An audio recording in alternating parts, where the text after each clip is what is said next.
जय हिंद, नमस्कार। आज के इस वीडियो में हम लोग बात करने वाले हैं एक सम्मेलन की। और यह सम्मेलन हम भारत के लिए बहुत ही महत्वपूर्ण है। इस सम्मेलन का नाम है India sugar and bio energy. और इस सम्मेलन में इसने ऐलान किया है, नोटिस जारी किया है कि भारत बना विश्व का तीसरा सबसे बड़ा एथेनॉल का उत्पादक और उपभोक्ता। उत्पादक का मतलब होता है जो कोई किसान उत्पाद करता है, और उपभोक्ता का मतलब होता है जो इसका उपयोग करता है। तो उत्पादक के तौर पर मैं एक एग्जांपल देता हूँ। जैसे कोई किसान है तो वो गेहूँ उपजा रहा है, गेहूँ की खेती कर रहा है, तो वो उत्पादक हो गया।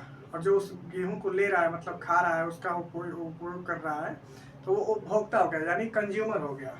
ये उपभोक्ता। तो ये है कि इसमें ना किसान जो है भारत के, तो वो अन्नदाता से अब ऊर्जादाता की ओर बढ़ रहा है। अन्नदाता से ऊर्जादाता कहने का मतलब है कि वो आने वाले भविष्य में ये भारत के लिए नवीनकरणीय ऊर्जा स्रोत है। ये किसान हमारे ये इथेनॉल का उपयोग करके। और ये एथेनॉल मिश्रित पेट्रोल कार्यक्रम जो है अभी सरकार ने लागू किया है, जो इस पर बात चल रही है, जो हमें तीसरा स्थान पर है। तो इसमें एक बात जानने को मिली है कि ये ग्रीन हाउस गैस को ना बहुत कम कर रहा है। इससे ये फ़ायदा हुआ है।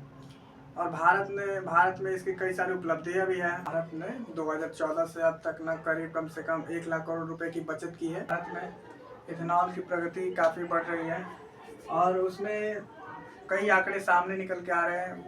वो आंकड़े हैं जो बताते हैं कि जैसे भारत ने करीब, अब जब से 2014 से मतलब ये चालू हुआ है, तो 2014 से लेकर अब तक करीब भारत ने 17.3 मिलियन मीट्रिक कच्चे तेल के आयात को प्रतिस्थापित किया है।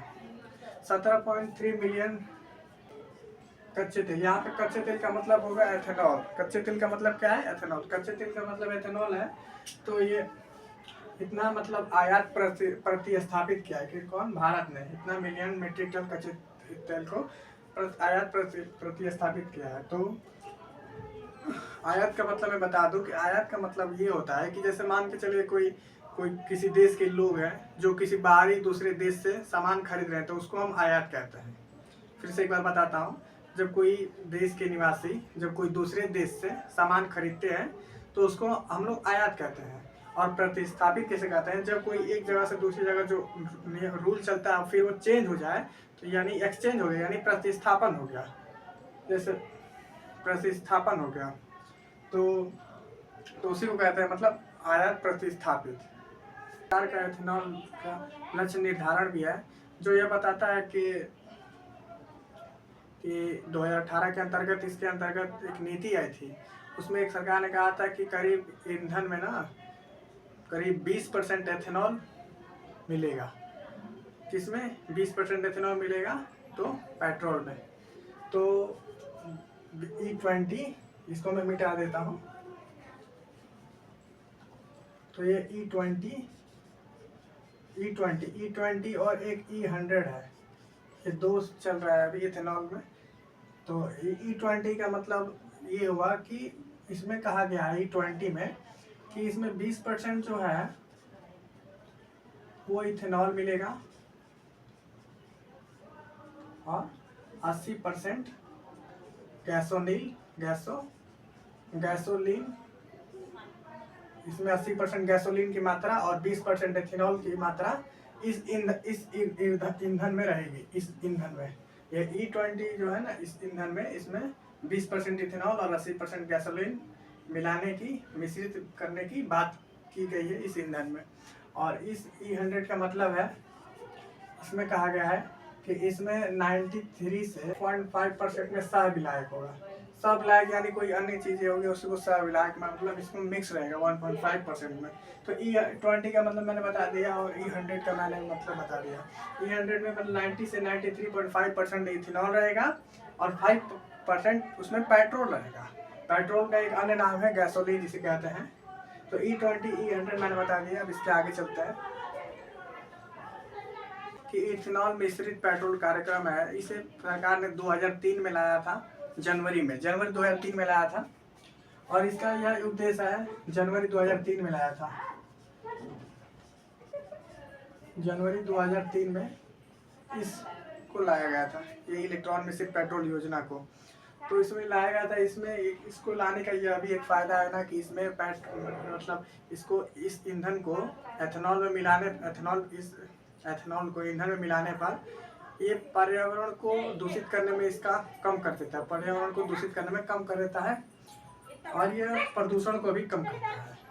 तो इससे ये फ़ायदा। और ये इसमें ये भी देखने को मिला है अगले आंकड़ों में कि इससे भारत को एक और भी फायदा हुआ है कि एथेनॉल मिश्रित पेट्रोल कार्यक्रम है, उसके तहत 51.9 मिलियन मीट्रिक टन को इसने कार्बन उत्सर्जन में कम किया है। इसका यह भी एक फायदा देखने को मिलता है। तो एथेनॉल का जो फॉर्मूला होता है वो होता है C2H5OH। क्या होता है C2H5OH? एथेनॉल का फॉर्मूला C2H5OH, ये एथेनॉल का फॉर्मूला होगा। ये एथेनॉल का फॉर्मूला होगा। हम देखते हैं एथेनॉल मतलब कैसे उत्पाद होता है। तो एथेनॉल कहाँ से, ये देखते हैं कि कहाँ से ये उत्पादन है इसका। तो इसका उत्पादन गन्ने से है, और गन्ने से है तो यहाँ पे लिख देता हूँ, गन्ने से, चावल से, मक्के से, इस तरह से आदि खाद्य पदार्थों से इसका एथेनॉल का उत्पादन हो रहा है अभी भारत में।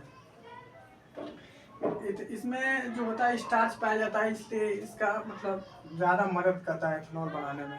लगभग जब से ये योजना चालू हुई है वहाँ से लेकर 2014 से लेकर अब तक करीब 9 जून 2025 को एक रिपोर्ट आई थी। 9 जून 2025 को एक रिपोर्ट आई थी, 9 जून 2025, डेट याद रखिए। 9 जून 2025 को कहा गया था भारत में करीब 350, कितना 357 करोड़ लीटर एथेनॉल भारत ने अब तक करीब 350 करोड़ लीटर एथेनॉल का उत्पादन किया है। ये बात एक 9 जून 2025 के रिपोर्ट में आई थी। 350 करोड़ लीटर इतना एथेनॉल का उत्पादन किया है, जिसमें से करीब 175 लीटर जो है वो गन्ने से आया है, और बचे हुआ जो आ रहा है 150 के आसपास अन्य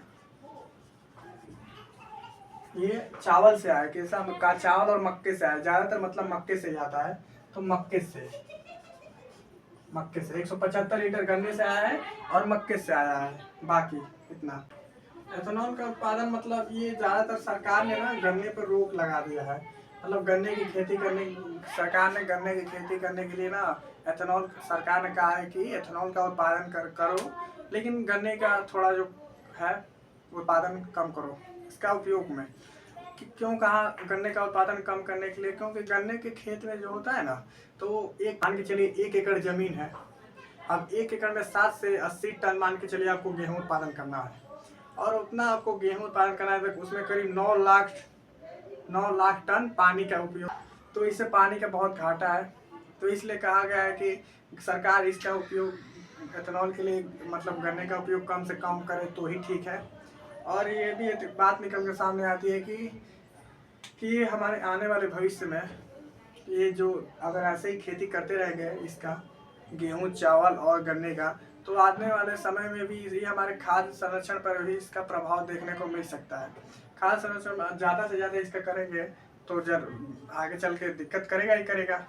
हो सकता है आगे जाके गेहूं कम हो जाए, गन्ना कम हो जाए, चावल कम हो जाए। तो इसका उपाय है कि ये एक हानिकारक है, ये मतलब इसका दिक्कत है, ये प्रभावित करेगा आगे चल, कहने का मतलब है। और ये भी एक रिपोर्ट देखने को मिला है कि पिछले 10 वर्षों में ये देखने को मिला है कि जो एथेनॉल का उत्पादन हम लोग कर रहे हैं, तो वो खाद्य पदार्थ जैसे हमारे अनाज है ना, चावल, गेहूँ, ये सब, मक्का, तो उसमें ये देखने को मिला है कि एथेनॉल का उत्पादन जो है ना इन सब चीज़ों से 37.5% से 37.5% टू 51% तक हो गया है लगभग। तो ये भी एक दिक्कत का बात है थोड़ा। वो 37.5 से 51% हो गया एथेनॉल का उत्पादन खाद्य पदार्थों से। और ये भी एक बात देखने को मिला है कि एथेनॉल का उत्पादन करने से घाटा भी है, जो कि ये है कि मतलब ये ईंधन के, ये पेट्रोल की तुलना में, पेट्रोल यानी गैसोलीन की तुलना में ये एथेनॉल जो होता है ये कम ऊर्जा होता है। एथेनॉल में कम ऊर्जा होता है और गैसोलीन में ज़्यादा ऊर्जा होता है। इससे गाड़ियों को मतलब आज की जो गाड़ियाँ है ना वो पेट्रोल से मतलब ज़्यादा ठीक रहेगी चलने में। पेट्रोल को देखते हुए मतलब गाड़ियाँ बनी हुई हैं। ये एथेनॉल के बेसिस पे नहीं चल पाएंगे, क्योंकि एथेनॉल में ऊर्जा कम होता है। तो एथेनॉल के बेसिस पे ये नहीं चल पाएंगी तो उसमें क्या करना पड़ेगा, बार बार उसमें मतलब उसको भरना पड़ेगा, मतलब उसको चार्ज करना पड़ेगा गाड़ी को। एथेनॉल से बार बार उसमें भरना पड़ेगा एथेनॉल, पेट्रोल की तुलना में। तो ये नीति अभी लागू हुई है कि इसको मतलब एथेनॉल को ऐसा क्या किया जाए कि गन्ने का जो खेती है ना वो रुके भी नहीं और एथेनॉल का उत्पादन भी हो। तो इसमें सरकार ने एक कदम उठाया है कि ये कहा है, एग्जाम्पल देकर समझाया है कि जो गन्ना है जो मतलब वो गन्ने की जगह हम लोग मक्के की खेती कर सकते हैं। मक्के की खेती कर सकते हैं ठंडे प्रदेशों में इसलिए क्योंकि गर्मियों में करेंगे तो उसमें ज़्यादा पानी लगेगा तो बहुत दिक्कत है। तो इसलिए हम गरम क्षेत्रों के बजाय ठंडे क्षेत्रों में इसका उपयोग कर सकते हैं। तो आज के लिए इतना ही। इस वीडियो में हमने जाना कि इथेनॉल का भारत में क्या प्रभाव पड़ा है, और ये विश्व के तीसरे स्थान पे है, जो कि बहुत ही भारत के लिए बहुत ही अच्छी बात है। और आज के लिए इतना ही, और अगले वीडियो में हम कुछ नया अलग टॉपिक लाएंगे जो आपको अच्छा लगे और आपकी जानकारी भी बढ़ेगी। और आप ऐसे ही वीडियो को मतलब कोई दिक्कत हो तो हो सके कमेंट कीजिएगा, मैं बताने की पूरी कोशिश करूँगा। वैसे तो मैंने पूरा बताया है, लेकिन फिर भी आपको लगे कि नहीं कुछ अलग मतलब छूट गया है, मैं उसको बताने की कोशिश करूँगा। और ऐसे ही मज़ेदार वीडियो लाऊंगा, कुछ जानकारी नॉलेज वाला, जो इससे आपको मज़ा आए सुनने में या देखने में समझने में। तो ठीक है, जय हिंद, चलते हैं, नमस्कार।